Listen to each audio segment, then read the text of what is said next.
Excellency Philip Edward Davis, Prime Minister of the Bahamas. You have the floor.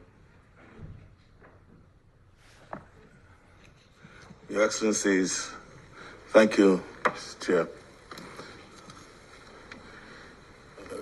Colleagues, we are at an inflection point in our planet's history.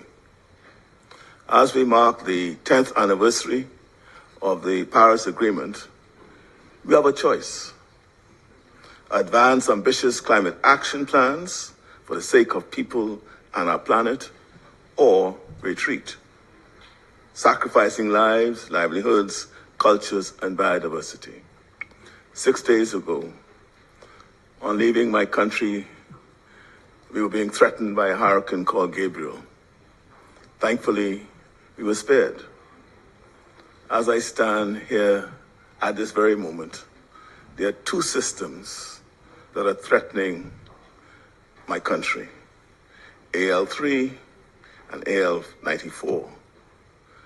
And each of them have been predicted to be impacting my islands.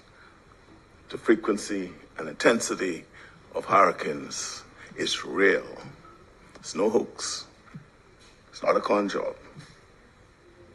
The 1.5 degree Paris temperature goal is on life support, and our actions ahead of COP30 and beyond will give it the opportunity to either survive or we accept that we have come to the end of a singular call for the hope of humanity. It is clear that some of the most ambitious nationally determined contributions in the world are from developing countries, particularly small island developing states, and notably in the Caribbean region. And while small island developing states emit less than 0.01% of greenhouse gases, the ambitious climate action goals we set out in our NDCs are being proposed not only to curb emissions, but to build in adaptation, climate resilience, and sustainable development co-benefits. However, the means of implementing our NDCs are largely conditionally based on the availability of financial resources, largely from international partners. And despite limited finances, we in the Bahamas have taken the approach to be solution-oriented in the fight against climate change.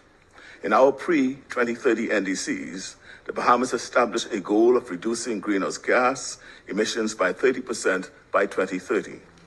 This goal is being driven by increasing the provision of renewable energy sources by 30% and addressing technological advancements in the transportation sector by setting a target of electric vehicles to represent 35% and hybrid vehicles representing 15% of vehicle sales by the year 2030.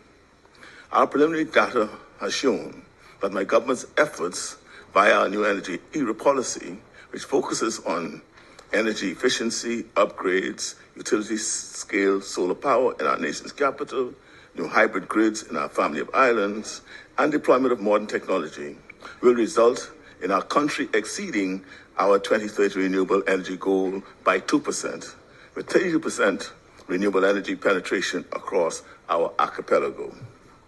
The Bahamas is keen to accelerate its new trajectory in the energy and transportation sectors through robust and ambitious measures for NDC 3.0. We have taken steps to support these advancements with policy and legislative measures that clearly outline the need for sustainable development, resilient infrastructure, and the provision of government-driven incentives to support private sector investments. And while these efforts are notable, our updated 2022 NDC has shown an imbalance in climate finance inflows into the Bahamas. Nearly $155 million was received between 2010 and 2020, with $140 million earmarked for mitigation actions and $50 million for adaptation. We have shown a willingness to document our priorities, outline our plans, secure partnerships, and make legislative and policy changes, but adaptation has to be better supported by international partners, and it must be balanced. We are a small country, but we punch above our weight because we know that protecting our climate will ensure a future for our islands and our people. We not only have a moral duty, but a legal imperative to address climate action as a global community. The Bahamas remain committed to the Paris Agreement, to advancing ambitious climate action plans, and submitting our NDC 3.0 ahead of COP30 in Belém. And we call on other parties to do the same. As I've said before, the time for business as usual is over. The time for bold, transformative action is now. So let us seize this moment together to save our planet and our humanity. Thank you.